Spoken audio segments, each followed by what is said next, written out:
नमस्कार दोस्तों, NS education में एक बार फिर मैं आपका बहुत बहुत स्वागत करता हूं। दोस्तों, top computer questions and answer series का ये हमारा सेकंड पार्ट होगा। इस वीडियो में हम कुछ फैक्ट्स डिस्कस करेंगे कंप्यूटर्स के। इसके अलावा जो आविष्कारक हैं उनके बारे में भी हम डिस्कस करेंगे। कंप्यूटर से रिलेटेड जो आविष्कार हैं उनके बारे में हम यहाँ पे डिस्कस करेंगे। दोस्तों, ये वीडियो व्यापम और एमपीपीएससी से रिलेटेड किसी भी एग्जाम के लिए जिसमें कंप्यूटर से क्वेश्चन आते हो उनके लिए बहुत ही इंपॉर्टेंट है। पटवारी एग्जाम में करीब 8 से 10 क्वेश्चंस आते हैं कंप्यूटर से, उसमें आपको ये वीडियो बहुत ही लाभ देगा। और व्यापम के जो भी एग्जाम्स हैं जिनमें कंप्यूटर्स के क्वेश्चन आते हैं उसके लिए भी ये वीडियो आपके लिए बहुत अच्छा रहेगा। चलिए दोस्तों, हम स्टार्ट करते हैं। तो दोस्तों, सबसे पहले हम बात करते हैं माउस की। कंप्यूटर का जो माउस होता है उसका जो आविष्कार किया था 1964 में, ये किया था डॉक्टर डगलस एंजल वाट ने। डॉक्टर डगलस एंजल वाट ने माउस का आविष्कार किया था 1964 में। दोस्तों, इस तरीके के क्वेश्चन एग्जाम में काफी मात्रा में पूछे जाते हैं। हर एक एग्जाम में इस तरीके के एक दो क्वेश्चन जरूर मिलते हैं, इसलिए आप ये वीडियो बड़े ध्यान से देखें। इसके बाद अगर हम बात करें प्रथम वेबसाइट के निर्माण की, तो इसका जो श्रेय है वो जाता है टिम बर्नर्स ली का। कई बार छोटे छोटे एग्जाम्स में, चाहे हम एसएससी का एग्जाम देखें, एमपीपीएससी का एग्जाम देखें, और भी स्टेट लेवल के जो एग्जाम्स होते हैं, चाहे मध्य प्रदेश का एग्जाम हो चाहे उत्तर प्रदेश का एग्जाम हो, उसमें कई बार ये क्वेश्चन मैंने देखा है कि एक क्वेश्चन कई बार पूछा गया है कि सबसे पहली वेबसाइट का जो निर्माण किया था वो किसने किया था। तो वो थे टिम बर्नर्स ली, और इनको ही वर्ल्ड वाइड वेब का संस्थापक कहा जाता है। जो हमारा www डॉट होता है, उसमें जो www होता है उसका फुल फॉर्म होता है वर्ल्ड वाइड वेब। तो ये फुल फॉर्म भी आपके लिए इंपॉर्टेंट है। और वर्ल्ड वाइड वेब का संस्थापक किसको कहा जाता है? टिम बर्नर्स ली को कहा जाता है। प्रथम वेबसाइट ही इन्होंने ही बनाई थी। तो इस तरीके से दो तीन क्वेश्चन ही यहां से आपके बन जाते हैं।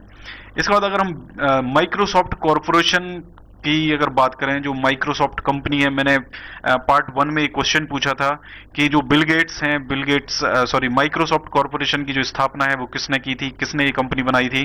तो बिल गेट्स, एक कमेंट मेरे पास आया था, लेकिन मैंने साथ में ये भी पूछा था उनके साथ उनके जो फ्रेंड थे उनका भी नाम आप बताएं, तो उनका नाम आपने नहीं बताया। तो बिल गेट्स और पॉल एलन, ये दो लोग थे जिनने मिलके माइक्रोसॉफ्ट कॉरपोरेशन की स्थापना की थी, और एक स्थापना की थी 1975 में। और आज आप देख सकते हैं विंडोज का 10वां वर्जन आ चुका है। विंडोज 10 मार्केट में अवेलेबल है। तो आज आप देख सकते हैं कि माइक्रोसॉफ्ट 1975 से लेके 2016 और 2017 में कहां तक पहुंच गई है। और बिल गेट्स की जो प्रसिद्ध पुस्तक है द रोड अहेड 1995 में लिखी गई थी। और बिल गेट्स अभी वर्तमान में Bill and Melinda Gate foundation, Melinda इनकी वाइफ हैं, इनके द्वारा ये अभी सामाजिक कार्यों में लगे हुए हैं। इसके बाद अगर हम बात करते हैं हॉटमेल की, तो हॉटमेल एक मेल करने की सेवा है, जैसे आपकी जीमेल या याहू डॉट कॉम, ये जैसी आपकी होती हैं, या इंडिया टाइम्स डॉट कॉम, इसी तरीके से हॉटमेल है। हॉटमेल का जो निर्माण किया था वो निर्माण किया था सबीर भाटिया ने, और ये भारत के रहने वाले हैं। तो ये वेरी वेरी इंपॉर्टेंट क्वेश्चन है। इसके बाद हम बात करते हैं टेक्नोलॉजी की, तो ब्लूटूथ एक बेतार तकनीक, बेतार मतलब वायरलेस टेक्नोलॉजी, जिसमें वायर का यूज नहीं होता। एक मोबाइल से दूसरे मोबाइल फोन में कम दूरी में, डिस्टेंस इसकी कमी होती है, अप्रोक्स 2 से 4 मीटर 5 मीटर तक की इसकी डिस्टेंस होती है, इससे ज्यादा में ये वर्क नहीं करता है। तो कंप्यूटर को हम मोबाइल से कनेक्ट कर सकते हैं, दो मोबाइल को हम कनेक्ट कर सकते हैं, या फिर दो लैपटॉप्स को हम ब्लूटूथ के जरिए कनेक्ट कर सकते हैं। तो ब्लूटूथ के बारे में तो मेरे ख्याल से ज्यादातर लोग जानते ही होंगे। इसके बाद अगर हम बात करते हैं बैंकों में जो एटीएम होते हैं, एटीएम का जो फुल फॉर्म होता है वो होता है ऑटोमेटिक टेलर मशीन। तो ए वैन का उदाहरण है, WAN, जो मैंने आपको टेक्नोलॉजीज बताई थी पिछले वीडियो में, लैन, मैन और वैन। तो जो एटीएम है जो बैंकों में यूज किए जाते हैं वो WAN, वाइड एरिया नेटवर्क का उदाहरण है। वाईफाई, वाईफाई आजकल सभी लोग जानते हैं, ज्यादातर लोग यूज करते हैं। इसका फुल फॉर्म होता है वायरलेस फिडिलिटी। और इसका जो प्रयोग होता है बेतार, मतलब ये भी एक वायरलेस टेक्नोलॉजी, जैसा इसके नाम से हमें पता चल रहा है। इसके द्वारा कंप्यूटर के दो उपकरणों के बीच में संबंध स्थापित करने के लिए इसका यूज किया जाता है। मतलब दो मोबाइल हम कनेक्ट कर सकते हैं, एक मोबाइल एक कंप्यूटर हम कनेक्ट कर सकते हैं। इसके बाद हम बात करते हैं वायरलेस एक्सेस पॉइंट, WAP। तो वायरलेस एक्सेस पॉइंट एक ऐसी मेथड है जिसके द्वारा हम विभिन्न संचार माध्यमों को जोड़कर एक बेतार नेटवर्क बनाते हैं। एक बेतार नेटवर्क मतलब एक वायरलेस नेटवर्क अगर हमें बनाना हो तो हम वायरलेस एक्सेस पॉइंट का यूज करते हैं। इसके बाद दोस्तों हम बात करते हैं स्टैंड बाय मोड की। स्टैंड बाय मोड जो होता है आपका, जैसे हम जो कंप्यूटर को शट डाउन करने के लिए जिस आइकन पे क्लिक करते हैं तो वहां पे एक स्टैंड बाय का ऑप्शन आता है, एक हाइबरनेट का ऑप्शन आता है, लॉग ऑफ का ऑप्शन आता है, स्विच यूजर के, इस तरीके से जो ऑप्शन आते हैं वहां पे स्टैंड बाय मोड होता है। तो स्टैंड बाय मोड में क्या होता है कि आपका जो मॉनिटर होता है और हार्ड डिस्क होती है ये दोनों ऑफ हो जाते हैं ताकि जो एनर्जी है, जो पावर है, वो उसमें उसकी खपत कम हो जाए। और फिर हम माउस के या कीबोर्ड के किसी भी बटन को क्लिक करते हैं तो कंप्यूटर स्टैंड बाय मोड से बाहर आ जाता है। इसके बाद दोस्तों जो ऑप्टिकल माउस होते हैं उनमें माउस पैड की जरूरत नहीं पड़ती। जनरली पहले जो माउस हुआ करते थे वो ऑप्टिकल नहीं होते थे। ऑप्टिकल माउस मतलब जो लाइट पे बेस्ड माउस होते हैं, जिनको माउस को हम देखते हैं तो उनमें एक रेड कलर की लाइट जलती है, वो ऑप्टिकल माउस होते हैं और इनमें माउस पैड की जरूरत नहीं रहती। लेकिन जो पुराने टाइम पे जो आज से 7-8 साल पहले जो माउस हुआ करते थे या इससे पहले जो माउस हुआ करते थे उनमें एक व्हील लगा रहता था नीचे, तो उस व्हील को घुमाना रहता था, इसलिए माउस पैड की भी साथ में जरूरत पड़ती थी।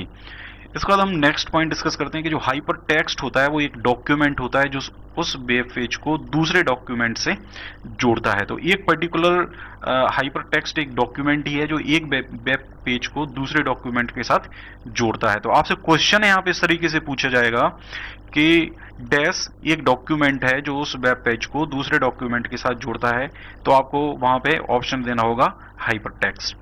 नेक्स्ट देखते हैं हम ब्लॉग। ब्लॉग जो होता है वो वेब लॉग से बना हुआ है और ब्लॉग मतलब होता है कि किसी व्यक्ति द्वारा निर्मित एक वेबसाइट है।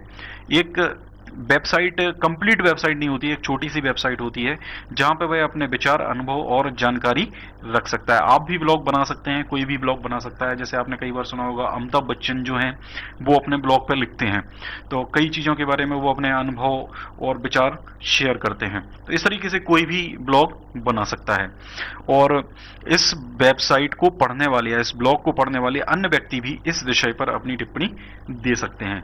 इसके बाद हम बात करते हैं बीटा रिलीज के बारे में। तो बीटा रिलीज का मतलब होता है कोई भी सॉफ्टवेयर या टेक्निक, कोई भी सॉफ्टवेयर या तकनीक की उपयोगिता को परखने के लिए निर्माण के दौरान उसे बाजार में जारी करने को कहा जाता है। तो जैसे कोई मोबाइल का कोई एप्लीकेशन आता है, कई एप्लीकेशन होते हैं जो बीटा रिलीज के फॉर्म में होते हैं और उसमें क्या रहता है कि वो जो चल रहा होता है, बना रहे होते हैं, जो डेवलप कर रहे होते हैं उस एप्लीकेशन को डेवलपिंग के साथ साथ जब वो थोड़ा बहुत बन जाता है, जैसे करीब 70% या 80% बन गया है वो ऐप, तो उसमें भी कुछ और मॉडिफिकेशंस होने हैं, लेकिन इससे पहले ही वो उसको गूगल का जो प्ले स्टोर होता है उसमें डाल देते हैं बीटा रिलीज के साथ। तो जब भी आप उसको एप्लीकेशन को खोलोगे तो उसमें लिखा हुआ आता है बीटा रिलीज का वर्जन है ये।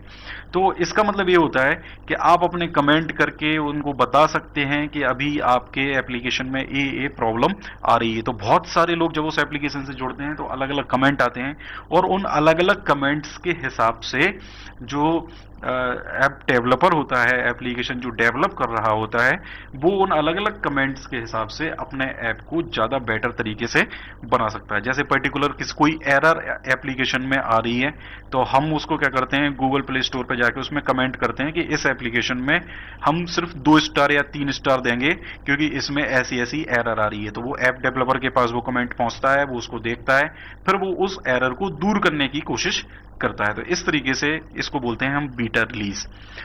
इसके बाद हम बात करते हैं पॉपअप की। तो पॉपअप जब हम वेब ब्राउजिंग कर रहे होते हैं तो एक स्वयं खुलने वाला विज्ञापन का विंडो है।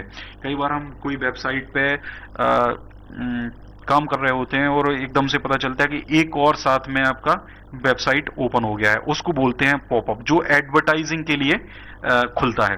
तो इसमें विज्ञापन होते हैं और ये अपने आप उस पर्टिकुलर जो वेबसाइट है उस वेबसाइट के साथ ही खुलते हैं। हम किसी भी पॉइंट पे क्लिक करते हैं तो ये अपने आप ऑटोमेटिक खुल जाता है। इसके बाद हम बात करते हैं कीबोर्ड की संरचना की, निर्माण की। तो इसका श्रेय जाता है क्रिस्टोफर लॉथम सोल्स। क्रिस्टोफर लॉथम सोल्स को इसका श्रेय जाता है, मतलब कीबोर्ड बनाया था क्रिस्टोफर लॉथम सोल्स ने। इसके बाद डिजिटल कॉम्पैक्ट डिस्क या सीडी जो होती है उसको बोलते हैं हम कॉम्पैक्ट डिस्क, एंड डी से आगे लग जाता है तो ये बन जाता है डिजिटल कॉम्पैक्ट डिस्क। तो सीडी और डीवीडी में क्या अंतर होता है, जो सीडी आपकी होती है ये इसका जो स्टोरेज कैपेसिटी होती है वो कम होती है। जैसे आपने 700 MB के आसपास की सीडीज देखी होंगी, आजकल तो ये नहीं आती है मार्केट में, क्योंकि पेन ड्राइव और हार्ड डिस्क कॉम्पैक्ट मोड में आ गए हैं। जरा सी पेन ड्राइव में बहुत सारा स्पेस होता है, बहुत सारा स्टोरेज कैपेसिटी होती है। जो डीवीडी हुआ करती थी वे करीब करीब 4 GB के आसपास रहती थी, जैसे 4.34 GB, और ये रहती थी 700 MB में, और ये रहती थी 4.34 GB में। मतलब इसकी जो स्टोरेज कैपेसिटी है वो ज़्यादा होती थी। लेकिन आजकल मार्केट में 64 128 GB तक की पेन ड्राइव अवेलेबल हैं, तो लोग अब CD DVD का यूज़ ही नहीं करते हैं, क्योंकि CD DVD को एक तो यूज़ करना हो तो हमें साथ में लैपटॉप या डेस्कटॉप में एक DVD राइटर या CD राइटर चाहिए होता था, लेकिन पेन ड्राइव में ऐसी किसी भी चीज़ की ज़रूरत नहीं होती है। तो DVD का जो आविष्कार है वो 1965 में हुआ था, जेम्स रसेल इन्होंने इसका आविष्कार किया था।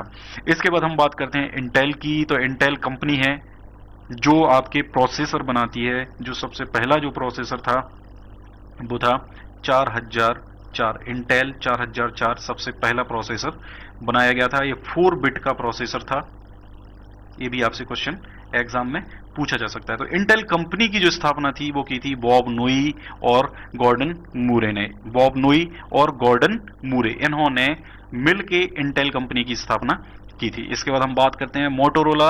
मोटोरोला के जो मोटोरोला कंपनी के जो थे doctor Martin Cooper, doctor Martin Cooper, ये मार्टिन कूपर है।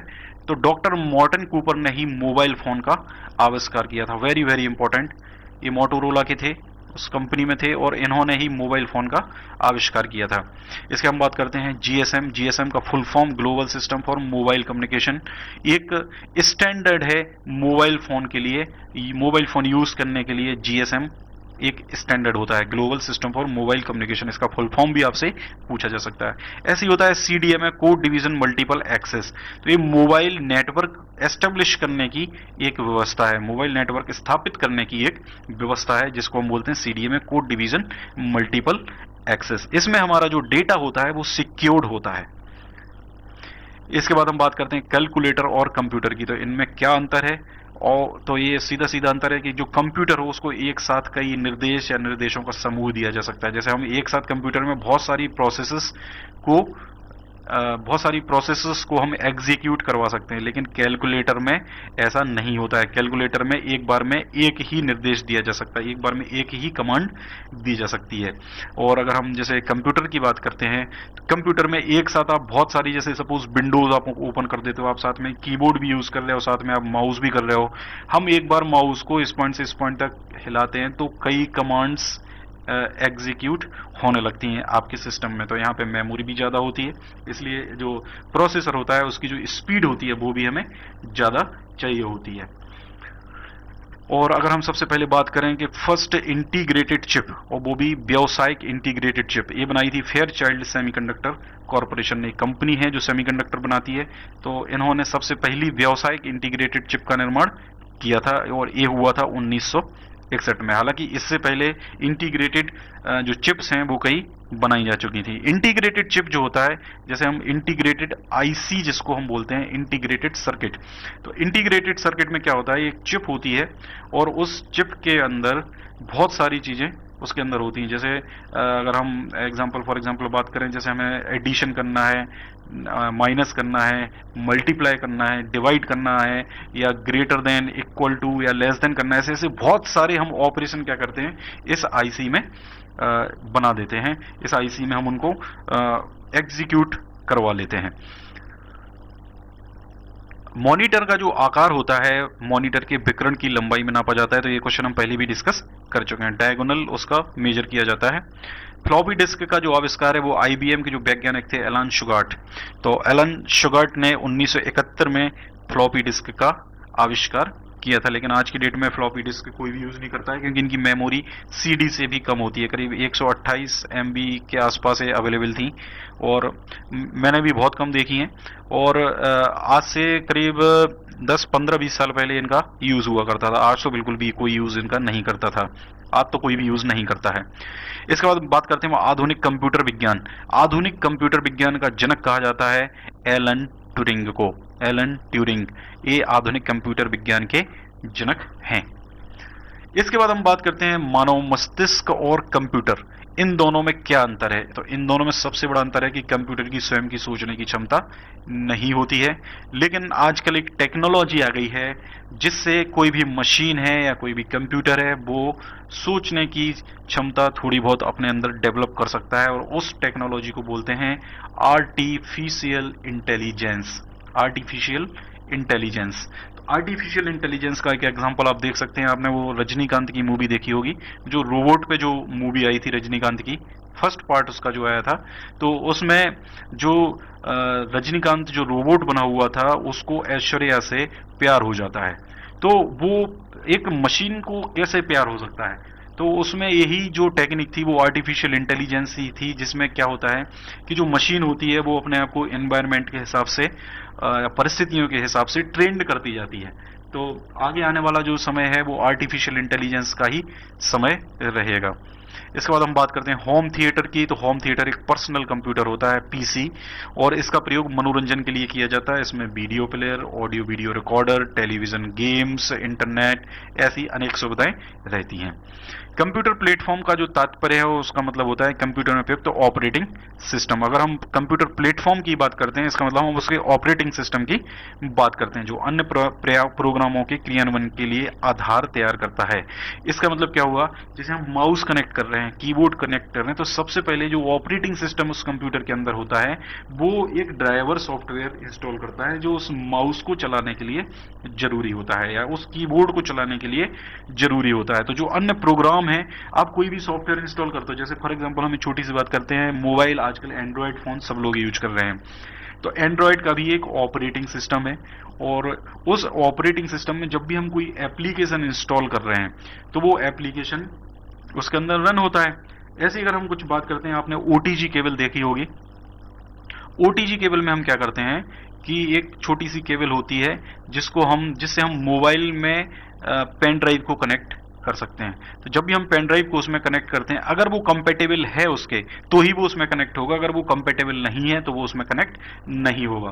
तो कंपेटेबिलिटी का मतलब क्या हुआ कि पर्टिकुलर कोई मोबाइल उस ओटीजी को या पेन ड्राइव को सपोर्ट कर रहा है या नहीं कर रहा है। अगर वो सपोर्ट कर रहा है, इसका मतलब उसमें जो ओटीजी आप यूज कर रहे हो उसका एक ड्राइवर सॉफ्टवेयर इंस्टॉल्ड है उस ऑपरेटिंग सिस्टम के अंदर। अगर वो नहीं कर रहा है तो उसके अंदर उसका ऑपरेटिंग सिस्टम उस ऑपरेटिंग सिस्टम के अंदर उस ड्राइवर सॉफ्टवेयर उसका इंस्टॉल्ड नहीं है। जैसे हम बात करते हैं पेन ड्राइव की, जब भी हम लैपटॉप में पेन ड्राइव कनेक्ट करते हैं या डेस्कटॉप में पेन ड्राइव कनेक्ट करते हैं, तो पेन ड्राइव एक थोड़ा सा 2 से 3 मिनट लगाती है एक सॉफ्टवेयर को इंस्टॉल करने के लिए। तो उसी को बोलते हैं हम कि अन्य प्रोग्रामों के क्रियान्वयन के लिए एक आधार तैयार करता है।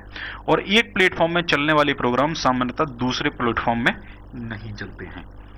इसके बाद हम बात करते हैं इंटरनेट के जन्मदाता की, फादर ऑफ इंटरनेट। तो फादर ऑफ इंटरनेट हैं बिंटेन सर्फ। बिंटेन सर्फ या बिंटेन कर्फ, इनको फादर ऑफ इंटरनेट कहा जाता है। इसके बाद हम बात करते हैं नेटिकेट। नेटिकेट एक होता है नेट प्लस एटिकेट। एटिकेट का मतलब होता है मैनर्स। जैसे हम कोई बच्चा शैतानी करता है तो हम उसको बोलते हैं क्यों तुम्हारे अंदर एटिकेट्स नहीं है, तुम्हारे पेरेंट्स ने तुमको एटिकेट्स या मैनर्स नहीं सिखाए। जैसे ही नेट एटिकेट का मतलब होता है इंटरनेट के प्रयोग के समय किए जाने वाले अपेक्षित व्यवहारों और नियमों का समूह है नेटिकेट। मतलब इंटरनेट की जो मैनर्स हैं, हमें कैसे इंटरनेट यूज करना चाहिए, उसमें क्या क्या करना चाहिए, क्या क्या नहीं करना चाहिए, ये सारी चीजों का जो समूह है उसको बोलते हैं नेटिकेट्स। अगर हम बात करते हैं इंटरनेट के संचालन की, तो इंटरनेट का जो संचालन है किसी संस्था या सरकार या प्रशासन के नियंत्रण से मुक्त है। इसके बाद हम बात करते हैं GPRS, general pocket radio service. GPRS technology काफी पुरानी हो चुकी है। आजकल तो हम 2G, 3G, 4G और अब तो 5G पे रिसर्च 5G भी आने वाला है, कई कंट्रीज में तो लॉन्च हो चुका है, इंडिया में बहुत ही जल्दी 5G भी आने लगेगा। तो जीपीआरएस लगभग सबसे पुरानी टेक्नोलॉजी है। तो ये वायरलेस द्वारा मोबाइल फोन से इंटरनेट सुविधा के प्रयोग की तकनीक है। तो जो 2G चलता था ये लगभग लगभग उतने टाइम की टेक्नोलॉजी है। हाइपर टेक्स्ट एक व्यवस्था है जिसके तहत टेक्स्ट, रेखाचित्र व प्रोग्राम आदि को आपस में लिंक किया जा सकता है। तो कोई भी टेक्स्ट हो, रेखाचित्र हो या प्रोग्राम, इनको आपस में लिंक करने के लिए हम यूज करते हैं हाइपर टेक्स्ट का। और इसका जो विकास था वो किया था टेड नेल्सन ने। टेड नेल्सन को इसका हाइपर टेक्स्ट का जन्मदाता कहा जाता है और 1960 में इनने इसको डेवलप किया था। इसके बाद हम बात करते हैं, ये हमारा पॉइंट ऑलरेडी डिस्कस हो गया है। इसके बाद हम बात करते हैं इंटरनेट क्या है। इंटरनेट फोन, इंटरनेट फोन क्या है। इंटरनेट फोन में क्या होता है, कंप्यूटर और इंटरनेट का प्रयोग करके हम टेलीफोन कॉल करने की प्रक्रिया है। जैसे हम स्काइप, आपने शायद सुना होगा स्काइप के बारे में। स्काइप पे हम क्या करते हैं, एक एक कंप्यूटर से दूसरे कंप्यूटर में हम बात करते हैं, फोन करते हैं। तो इस तरीके से जो इंटरनेट फोन होता है उसमें हम कंप्यूटर का और इंटरनेट का यूज करके टेलीफोन कॉल स्थापित करने की व्यवस्था करते हैं। आजकल तो जो आपका व्हाट्सएप वगैरह है, व्हाट्सएप वगैरह से भी कॉलिंग होने लगी है। तो कंप्यूटर पे तो आजकल कोई भी कॉल नहीं करता है, तो हम इस पे वीडियो कॉल या ऑडियो कॉल कर सकते हैं। इंटरनेट तथा कंप्यूटर का प्रयोग कर किए गए अवैध कार्य, हम इंटरनेट या कंप्यूटर का प्रयोग कर कोई भी अवैध कार्य अगर करते हैं, जैसे सुरक्षित फाइलों को देखना और नष्ट करना, वेब पेज में परिवर्तन करना, क्रेडिट कार्ड का गलत इस्तेमाल करना, वायरस जारी करना, ये सारे साइबर क्राइम कहलाते हैं, साइबर अपराध इनको कहा जाता है। तो जैसे आपने सुना होगा हैकिंग के बारे में। हैकिंग में लोग क्या करते हैं, किसी की वेबसाइट को हैक करते हैं, मतलब उसमें पूरी कंप्लीट एक्सेस करते हैं और उस एक्सेस करने के बाद उसमें चेंजेस करते हैं। तो आप एक्सेस अगर कर रहे हो तो ये साइबर क्राइम की श्रेणी में नहीं आएगा। किसी भी वेबसाइट को एक्सेस करना साइबर क्राइम की श्रेणी में नहीं आएगा, लेकिन अगर उस वेबसाइट में आप चेंजेस करते हो तो ये आपका साइबर क्राइम कहलाएगा, साइबर क्राइम के जो लॉज हैं उनके अकॉर्डिंग। इसके बाद हम बात करते हैं icon, ECANN, internet corporation for assigned names and numbers. तो internet corporation for assigned names and numbers internet पर प्रत्येक कंप्यूटर के लिए एक विशेष पता देने के उद्देश्य से 1998 में गठित एक अंतरराष्ट्रीय संगठन है। एक संगठन है जिससे जनरली आजकल क्या होता है, लोग जो कंप्यूटर से साइबर क्राइम करते हैं या कंप्यूटर से, जैसे पता चलता है किसी आतंकवादी ने भारत के प्रधानमंत्री को कोई मेल कर दिया है, तो उसका पता लगाने के लिए उसका पता बड़े आराम से लगाया जा सकता है, जिसमें हम इंटरनेट यूज करते हैं। तो इंटरनेट पर हर एक कंप्यूटर का एक एड्रेस होता है, जिसको IP एड्रेस भी कहते हैं। तो ये इंटरनेट प्रोटोकॉल एड्रेस होता है, उसी एड्रेस के थ्रू ही हम उस कंप्यूटर की डिटेल के बारे में पता लगा सकते हैं कि फला मेल कहाँ से आया है, किस कंप्यूटर से आया है, किस नेटवर्क से आया है, ये सारी चीज़ों को डिटेल पता चल सकती है। तो जो इकॉन है यही अंतर्राष्ट्रीय संगठन है एक, और यही अंतर्राष्ट्रीय संगठन इन सब चीज़ों की सिक्योरिटी देता है। इसके बाद हम बात करते हैं इमोटिकॉन। तो इमोटिकॉन इमोशन प्लस आइकन, तो ये क्या अधिक संकेतों का समुच्चय है जिसके द्वारा इंटरनेट पर किसी विशेष भावना को व्यक्त किया जाता है। आपने इमोशंस देखे होंगे, हम व्हाट्सएप में जनरली जो स्माइली वगैरह यूज करते हैं, तो ये सब इमोटिकॉन की कैटेगरी में ही आते हैं। इसके बाद हम बात करते हैं एक्स्ट्रानेट। तो एक्स्ट्रानेट एक व्यक्तिगत नेटवर्क है, जैसे इंटरनेट होता है हमारा, ऐसे ही आपका एक्स्ट्रा नेट होता है। इंटर मतलब अंदर का, एक्स्ट्रा मतलब बाहर का, लेकिन यहाँ पे एक्स्ट्रा मतलब होता है, एक्स्ट्रा नेट का मतलब होता है कि एक व्यक्तिगत नेटवर्क है। जैसे एक पर्टिकुलर कोई कॉलेज या कोई यूनिवर्सिटी है तो उनका एक व्यक्तिगत नेटवर्क हो सकता है जिसमें एक कंप्यूटर से दूसरे कंप्यूटर में डेटा ट्रांसफर किया जा सकता है। लेकिन अगर उसमें इंटरनेट है तो इंटरनेट एक्सेस के थ्रू हम पूरे वर्ल्ड से कनेक्ट हो सकते हैं। लेकिन एक्स्ट्रा नेट नेटवर्क से एक व्यक्तिगत नेटवर्क, एक पर्टिकुलर कोई यूनिवर्सिटी ही आपस में जुड़ सकती है, लेकिन अगर उसे किसी दूसरी यूनिवर्सिटी से जुड़ना है या किसी दूसरे व्यक्ति से जुड़ना है तो उसको इंटरनेट ही यूज करना पड़ेगा। तो ये एक ऐसा नेटवर्क है जो व्यवसाय के लिए इंटरनेट तकनीक और सार्वजनिक संचार व्यवस्था का प्रयोग करता है। इसके बाद हम बात करते हैं वीडियो गेम के बारे में। तो सबसे पहला जो वीडियो गेम है कंप्यूटर का 1958 में डेवलप किया गया था और इसका श्रेय जाता है विलियम हिगिन बॉथम को। विलियम हिगिन बॉथम, इन्होंने ही सबसे पहला वीडियो गेम डेवलप किया था।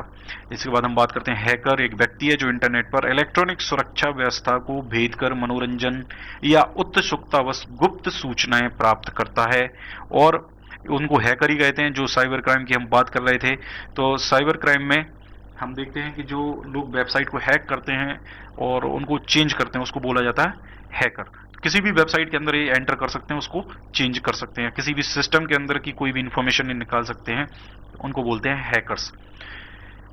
सर्वप्रथम कृत्रिम बुद्धिमत्ता, जो मैं आपको बता रहा था, आर्टिफिशियल इंटेलिजेंस, उसको बोलते हैं कृत्रिम बुद्धिमत्ता हिंदी में। तो इसकी जो सर्वप्रथम विचारधारा रखी थी वो रखी थी एलन ट्यूरिंग ने, और इस क्षेत्र में अपने योगदान के कारण जॉन मैकार्थी को आर्टिफिशियल इंटेलिजेंस का जनक कहा जाता है, फादर ऑफ आर्टिफिशियल इंटेलिजेंस। तो सबसे पहले विचारधारा रखी थी एलन ट्यूरिंग ने कि जो मशीन है या जो रोबोट हैं वो अपने आप को ट्रेंड करते हैं, तो और इसका जो सबसे ज्यादा योगदान इन्होंने दिया था जॉन मैकार्थी ने, इसलिए इनको फादर ऑफ आर्टिफिशियल इंटेलिजेंस भी कहा जाता है। इसके बाद हम बात करते हैं डीटीपी, डेस्कटॉप पब्लिशिंग। तो डेस्कटॉप पब्लिकेशन का जो डेवलपमेंट है, विकास है, वो किया था मैकेंटोश कंपनी ने। मैकेंटोश कंपनी, आप जो एप्पल के जो कंप्यूटर्स होते हैं उनके अंदर मैक ऑपरेटिंग सिस्टम होता है, तो वो मैकेंटोश ही उसका फुल फॉर्म होता है। इंटरनेट पर मुफ्त में उपलब्ध विश्व के सबसे बड़े इंसाइक्लोपीडिया बहुत सारी इंफॉर्मेशन का कलेक्शन होता है, और विकिपीडिया एक वेबसाइट है जो सारी, आप कोई भी पॉइंट इंटरनेट पर सर्च करते हैं तो 95% केसेस में जो सबसे पहला जो रिजल्ट ओपन होता है, वो पहला रिजल्ट विकिपीडिया का ही होता है। मैंने तो ज़्यादातर केसेस में जो भी सर्च किया है तो उसमें विकिपीडिया जरूर ही आता है पहले दूसरे रिजल्ट में। तो इसकी जो स्थापना थी, वो स्थापना की थी जिमी बेल्स ने। इसके बाद हम बात करते हैं इन्फोसिस टेक्नोलॉजी के बारे में। ये बेंगलोर में इनका हेड ऑफिस है, और इसका जो प्रारंभ है वो किया था एन नारायण मूर्ति ने 1981 में। टोटल इंडिया बेस्ड कंपनी है, मतलब मल्टीनेशनल कंपनी है, लेकिन इसके जो इसका जो डेवलपमेंट है, इन्फोसिस कंपनी जो बनाई है, इन्फोसिस टेक्नोलॉजी, वो बनाई है एन नारायण मूर्ति ने, जो इंडियन है। इसके बाद हम बात करते हैं एक डीएनए कंप्यूटर की, माया सेकंड। ये एक डीएनए कंप्यूटर है, इसमें सिलिकॉन चिप, जो आईसी जो बनती है वो सिलिकॉन की बनती हैं, और इसमें सिलिकॉन की जगह पे डीएनए थ्रेड का प्रयोग किया गया है। और एक माया है, इसमें माया द्वितीय है, ये सिर्फ माया है। ये एक शक्तिशाली त्रिआयामी सॉफ्टवेयर है जिसका प्रयोग चलचित्रों, वीडियो गेम्स में विशेष प्रभाव डालने के लिए किया जाता है। तो एक सॉफ्टवेयर है। तो दोस्तों, आपको वीडियो कैसा लगा आप हमें कमेंट करके जरूर बताएं, और आप कैसा वीडियो चाहते हैं आप इसके बारे में भी कमेंट कर सकते हैं हमें। इसके अलावा आप हमारा फेसबुक पेज एनएस एजुकेशन के नाम से उसको लाइक कर सकते हैं। हमारे ग्रुप से भी, आप स्टडी ग्रुप है एनएस एजुकेशन के नाम से ही फेसबुक पर, उससे भी जुड़ सकते हैं। टेलीग्राम पे हमारा चैनल है, आप उससे भी जुड़ सकते हैं। टेलीग्राम पे जुड़ने के लिए आपको @NS एजुकेशन सर्च करना पड़ेगा, तो वो आपको इस पेज तक पहुंचा जाएगा, जहां पे मैं बहुत सारे नोट्स और PDF फाइल्स शेयर करता हूं। तो और दोस्तों, आप चैनल को जरूर सब्सक्राइब करें ताकि आपको नोटिफिकेशन मिलते रहें। इसके अलावा सब्सक्राइब करने के साथ साथ जो नोटिफिकेशन बेल है उस पर जरूर आप क्लिक करें, ताकि आपको यहां से हर अपलोडेड वीडियो के बारे में नोटिफिकेशन मिलता रहे। इसके अलावा दोस्तों, आप वीडियोस को शेयर नहीं कर रहे हैं, आप वीडियोस को शेयर जरूर करें। दोस्तों, आप शेयर जितना ज़्यादा करेंगे मैं उतने ज़्यादा वीडियोस आपके लिए लेके आऊँगा, क्योंकि अगर आप शेयर नहीं कर रहे हैं तो मैं ऐसा सोचूंगा कि आपको वीडियो पसंद नहीं आ रहे हैं, तो मैं आगे फिर वीडियो लेके नहीं आऊँगा आपके लिए। तो इस तरीके से दोस्तों, सब्सक्राइब जरूर करें, शेयर जरूर करें।